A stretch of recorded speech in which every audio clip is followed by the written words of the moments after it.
आएगा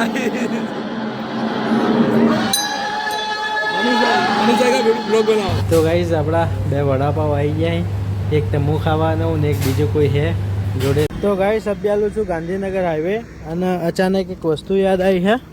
જેની વસ્તુ હતી એને મુબારક કરી દીધી બરોબર.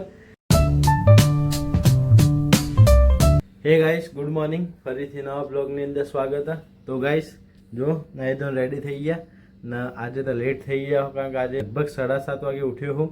ઉઠીને હવે બસ નાહી ધોયો ફ્રેશ થઈ ગયો. નાતા 8 વાગી ગયા છે. તો બસ ચા નાસ્તો કરી ફટાફટ નીકળી ઓફિસ. અને જુઓ કપડાં પેક કરી દીધા છે લોન્ડ્રીમાં આપવા માટે, કારણ કે 2-3 દિવસથી આપ્યા જ નહોતા, ટાઈમ રહેતો નહોતો. આજે ભરી દીધા છે. આજે આપવા પડશે ને કે પછી કાલ માટે કોઈ પહેરવા નહીં. અને જે આપેલા છે ને એમાંથી 1-2 જોડી છૂટક લઈને આવ્યો તો કાલે એ બી લાવવાના છે. તો જોઈએ ફટાફટ નીકળીએ ઓફિસ જવા માટે. ચા નાસ્તો કરી લઈએ. તો બનાવો બ્લોગની અંદર.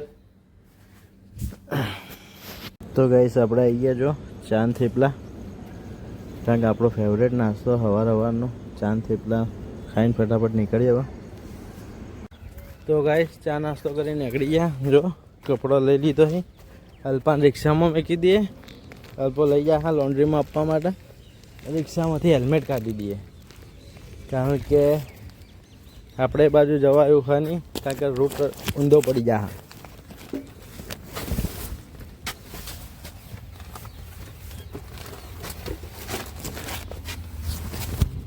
કપડો મેં લીધો, હેલ્મેટ લઈ લીધું, નીકળીએ. બાઇક આપણું જો ફટાફટ લેટ તો થઈ જાય, 8:30 તો થઈ જાય, વાંધો નહીં પહોંચી જાઓ આરામથી. आएगा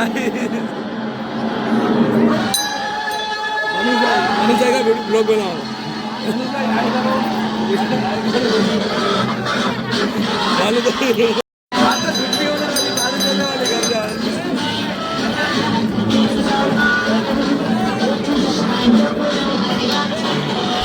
તો ગાઈસ આવી ગયા આપણે હડલ મીટિંગ અટેન્ડ કરીને કચોરી ખાવા માટે. જો ગાઈસ કચોરી ખાવા આવી ગયા, લોકેશન સેટેલાઇટ. તો ફટાફટ નાસ્તો કરી નીકળીએ. તો ગાઈસ આપણે વિઝિટ પટાઈને આવ્યા હો MMVમાં. કોઈક મંગાવીએ કોઈ ખાઈએ, ઈચ્છા વડાપાવ ખાવાની તો વડાપાવ ખાવા આવ્યા. જો નમસ્તે મરાઠી વડાપાવ ખાઈએ મુંબઈમાં બરાબર. તો ગાઈસ આપણા બે વડાપાવ આવી ગયા. એક તમુ ખાવાનું ને એક બીજું કોઈ છે જોડે તો એ ખાવાનું બરાબર. 2 જણ ખાઈએ ફટાફટ ને પછી નીકળીએ આપણા કોમ માટે. તો ગાઈસ અભ્યાલું છું ગાંધીનગર હાઈવે અને અચાનક એક વસ્તુ યાદ આવી છે. ગાર્બેજ કાઢીને ફેંકવાનું હોય બાઇકમાંથી જો, કારણ કે આ કોઈ કોમનું રહ્યું નહીં હવે, તો આને કાઢીને ફેંકી દઈએ. કારણ કે જે રાખવા જેવું હતું ને કોઈ કેવું નહીં, જે રાખવા જેવું હતું ને એવા રાખવા જેવું છે નહીં, એટલે આને કાઢીને ફેંકી દઉં બરાબર. તો આને પહેલાં બહાર કાઢી દઈએ.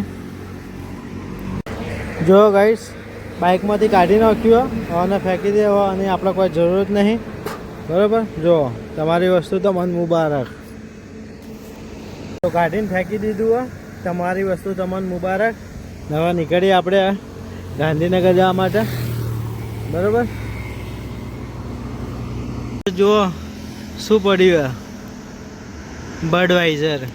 હવે આવી વસ્તુ રસ્તામાં દેખાય ને તો હવે મન ખોટું બગડી જાય છે, પણ હવે આપણે બંધ કરી દીધું હોય એટલે હવે કોઈ કહેતા નહીં. તો ગાઈસ આવી ગયો ગાંધીનગર બરાબર. બપોરે આપણે વડાપાવ ખાધો, એના પછી મારા ફોન આવ્યો હતો એક, તો ઇમરજન્સી ગાંધીનગર આવવું પડ્યું. તો આવીને એ મારું જે કામ હતું એ કામ પટાવ્યું, કારણ કે એની અંદર પોલીસ વેરિફિકેશન હતું.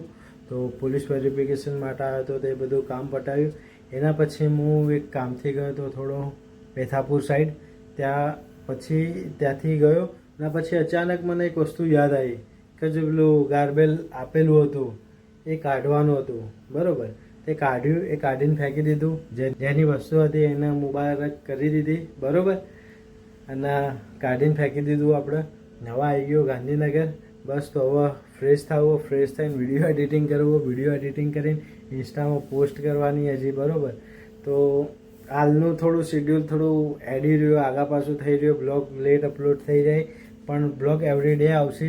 કારણ કે આપણે જે ચેલેન્જ લીધું હોય 100 દિવસનું એ 100 દિવસનું ચેલેન્જ પૂરું કરવાનું હા બરાબર. કારણ કે એ વસ્તુ આપણે જે ચેલેન્જ લીધું ને એ પૂરું નહીં કરો ને ત્યાં સુધી મારા મનને શાંતિ નહીં વળવાની. હા ભલે ટાઈમિંગ આગા પાછો થાય, થોડું લેટ થશે આ તે, પણ બ્લોગ તો પર ડે આવશે બરાબર. ને બી થોડું ઇન્સ્ટાગ્રામની પોસ્ટ શેર કરવી છે બરાબર, તો એનું વિડીયો એડિટિંગ કરવું આ તે, તો એ પટાઈ દઈએ ને મળીએ સવારે નવા બ્લોગની અંદર. તો bye, take care, good night. જેમ સપોર્ટ કર્યો છે એમ સપોર્ટ કરતા રહેજો.